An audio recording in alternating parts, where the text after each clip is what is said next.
Welcome again to our fourth how-to videos. Now, this is a very quick how-to videos. No? Okay, last time, that's almost 15 minutes. So, this one, if you need help, I'll teach you how to use Google Groups and use it to inquire anything within our organization, sa school.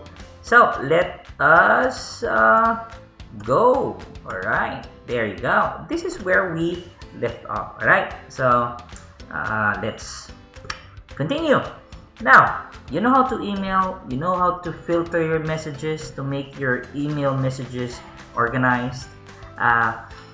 Next is, there's one features here within our LMS that you can use if you want to ask inquiries about within our school. Okay, so all you need to do is navigate within our LMS by clicking the More Google App button there, and look down here, scroll up and down. Here you can find a Google Group icons. Click that.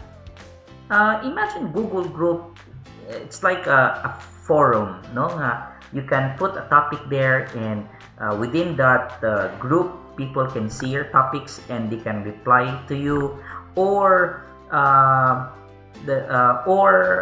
if you have any, if example na a group regarding with technical supports or registrars inquiries, then you can post a topic there, and the persons in charge to that group will be automatically notified, no?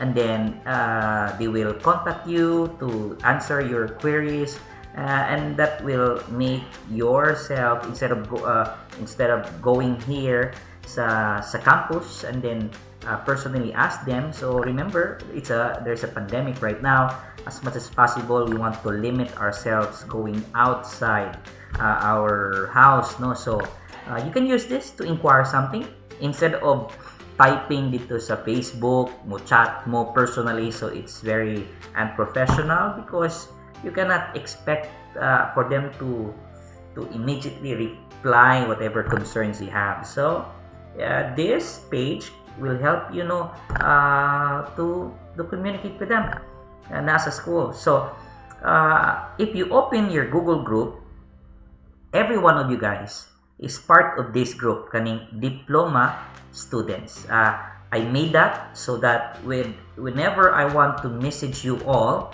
or mag-send kong announcement, I'm gonna post it here, no? Akong i-click ning Google group, kaning diploma student. I will post a topic there or announcement, and all of you diploma students will automatically receive those messages, no? So pag di ba na sa inyong inbox makita, if you notice it, there are mga announcement na nato dinhi before, and then if you want, you can review the different announcement by going to this group diploma students. All right, now if you click that, you cannot do anything. Instead, you can only view whatever announcement there, because I disabled it nga walay pwede notice. I cannot create a new conversation there. I cannot reply to Sir Mamugay or whatsoever. This group is intended for announcement only. Okay? Now, sir, asa mo kumutanaw sa mga groups within the organization that I can use, no, to ask inquiries, okay? Or bakaya magpa-schedule ko, sir, nga magkuha og document or grado kini sa school. Asa mo ko mag-email di ana? So, by clicking this button here, all groups, you will see all the different groups created within our organizations, no? If you notice here right now, there are how many? 5 groups there. We have the computer education department group, we have the classroom teachers group, the technical support, Tibet department. So again, you cannot there are groups there nga naka-closed, just like what happened here. You cannot access it because you are not one of the faculty. So but again, Example, technical support.